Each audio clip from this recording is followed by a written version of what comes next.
डोडा east से Bharatiya Janata party ने एक ऐसे व्यक्ति को टिकट दिया है जो ये कहता है कि मुसलमान हमारा दुश्मन है। आजकल की लड़ाई कोई आतंकवाद की लड़ाई नहीं है, जहां तक मुझे लगता है सीधे सीधे हिंदू मुसलमान की लड़ाई है। एक ऐसा व्यक्ति जो मुसलमानों को अपना दुश्मन बोल रहा है इस इलेक्शन के दौरान, इस असेंबली चुनाव के दौरान, और वो घटनाएं याद करवा रहा है। जितने भी कांड हमारे डोडा में हुए हैं, चापनाड़ी कांड, कमलाड़ी कांड, बरशाला कांड, सत्थल कांड, उसमें एक ही कम्युनिटी को टारगेट किया गया है। टारगेट करने वाले मुस्लिम कम्युनिटी से थे और टारगेट होने वाले लोग हिंदू कम्युनिटी से थे। कह रहा है कि मुसलमान जो है वो हमारा दुश्मन है, ना कि और कोई। कहीं न कहीं भारतीय जनता पार्टी का एक स्लोगन भी रहता है कि सबका साथ, सबका विकास, सबका विश्वास। तो क्या ऐसा ही आप सबका विकास जीतने वाले हैं, सबका विश्वास जीतने वाले हैं? हमारे साथ बातचीत करने के लिए मौजूद हैं सोशल एक्टिविस्ट इमरान शेख साहब। बातचीत करेंगे। इमरान साहब, कैसे देखते हैं इस तरह का नेता जिसको भारतीय जनता पार्टी ने टिकट दिया हो, डोडा ईस्ट से वो इलेक्शन कंटेस्ट कर रहा हो, और इतनी बड़ी पार्टी, नेशनल लेवल की बड़ी पार्टी, पूरे वर्ल्ड में माने जाने वाली पार्टी, और ऐसा उसका कार्यकर्ता हो जो ऐसी बात करता हो कि मुसलमान हमारा दुश्मन है? सबसे पहले तो अरफात साहब, आपका बहुत ही शुक्रगुजार हूं मैं, जो इन मुद्दों को उठाते हो आप। जहां पे भाजपा की बात आई, उनका नारा एक ही होता है, सबका साथ, सबका विकास। हिंदू, मुस्लिम, सिख, ईसाई आपस में है भाई भाई। ये गाजा सिंह राणा है डोडा ईस्ट से, जिन्होंने मुसलमानों को लेकर के एक बयान दिया है, जहां पे एक हिसाब से देखा जाए तो एक वायलेशन जो है वो क्रिएट हुई है। अगर नेता इस तरह के होते हैं कि जो मजहब के नाम पे वोट ले, जाति के नाम पे वोट ले, तो हमें ऐसे नेता की कोई ज़रूरत नहीं है। मुझे तो भाजपा के उन लीडरों से भी मतलब मैं उनसे सवाल करना चाहता हूं कि आप ऐसे व्यक्ति को क्यों टिकट प्रोवाइड करते हो जो माहौल ख़राब करने की कोशिश करते हैं, जो आपसी भाईचारे में फूट डालने की कोशिश करते हैं। आज ये एक आम व्यक्ति है, नई टिकट प्रोवाइड हुई है इसको। सोचो जब ये पावर में आ जाएगा तो इसके मन में कितना जहर होगा। वीडियो में देख रहा था, उसमें उन्होंने ये भी बोला है कि टेररिस्टों के बारे में। टेररिस्ट एक अलग चीज़ है। बिल्कुल। टेररिस्ट का कोई धर्म नहीं होता, कोई मजहब नहीं होता।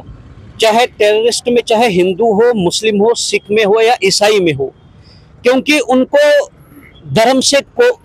कोई भी धर्म से लेना देना नहीं होता है, उनको इंसानियत से लेना देना नहीं होता है, उनको कोई भाईचारे से नहीं लेना देना होता है।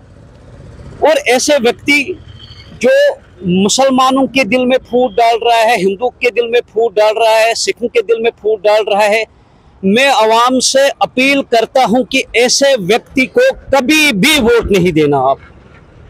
और ऐसे नेता, चाहे वो मुसलमान हो, सिख हो, ईसाई हो या हिंदू भाई हो, जो इस तरह की वायलेशन क्रिएट करता है, ऐसे इंसान को समाज में ना रहने का हक है और ना ही ऐसे इंसान को वोट देने का हक है। क्योंकि कल को यही लोग पावर में आकर के हिंदू भाई को भी गुमराह करते हैं, मुसलमान भाई को भी गुमराह करते हैं।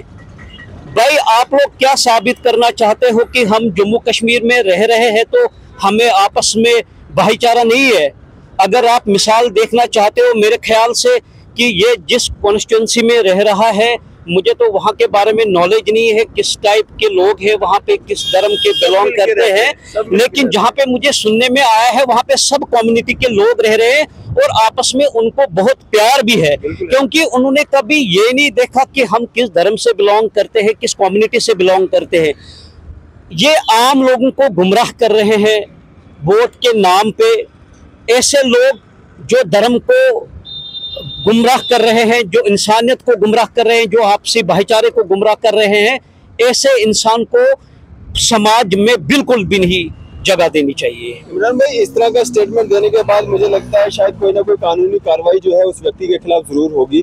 तो क्या भारतीय जनता पार्टी को भी उसके खिलाफ कोई एक्शन लेना चाहिए? क्योंकि जो स्लोगन वो देते हैं सबका साथ, सबका विकास, सबका विश्वास, उसमें सारी कम्युनिटीज आती हैं। वो कभी भी ऐसा नहीं कहते हैं कि सिर्फ हिंदू कम्युनिटी के लिए उन्हीं का विकास हो, उन्हीं का विश्वास उनको जीतना है या उन्हीं का साथ उनको देना है। वो सारी कम्युनिटीज उसमें आ जाती है जो उनका स्लोगन है। तो क्या भारतीय जनता पार्टी को भी उनके खिलाफ एक्शन लेना चाहिए? देखिए सर, मैं एक बात बोलूँगा कि चलो उस चीज़ के लिए अगर मुझे स्लिप ऑफ टंग हो जाएगी, मैं एडमिनिस्ट्रेशन से और आवाम से उस चीज़ के लिए माफ़ी मांगूंगा। अगर यही स्लोगन किसी मुसलमान ने किया होता, अभी तक उसके ऊपर कार्रवाई भी की होती, PSA भी लगा होता और जो फॉर्म उन्होंने फिल किया है वो भी रिजेक्ट हुआ होता।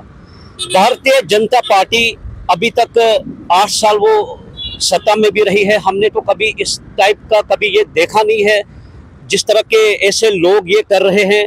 तो मुझे इस चीज़ की हैरत हो रही कि अगर ये पढ़े लिखे हैं या अगर इन्होंने 8 साल मतलब ऐसे गवर्नमेंट में रही है, तो अगर इस तरह की ये बातें कर रहे हैं, अगर ये गुमराह करने की कोशिश कर रहे हैं लोगों को, तो एडमिनिस्ट्रेशन को इसके ऊपर एक कड़ी से कड़ी कार्रवाई भी करनी चाहिए और भारतीय जनता पार्टी को इसके खिलाफ जो नॉमिनेशन इन्होंने फॉर्म भरा है MLA के लिए, उसके लिए रिजेक्ट करना चाहिए।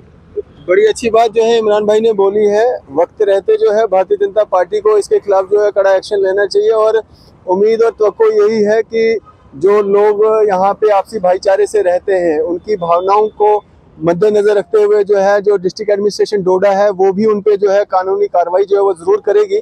और इस तरह के नेता जो इस तरह के भाषण देते हो, इस तरह की स्टेटमेंट्स देते हो कि फलाना जो कम्युनिटी है वो हमारी दुश्मन है, फलानी कम्युनिटी हमारी दुश्मन है, इस तरह के नेता जो लोग अभी पावर में भी नहीं आए हैं, जो लोग अभी कंटेस्ट कर रहे हैं, उनकी सोच इस तरह की है।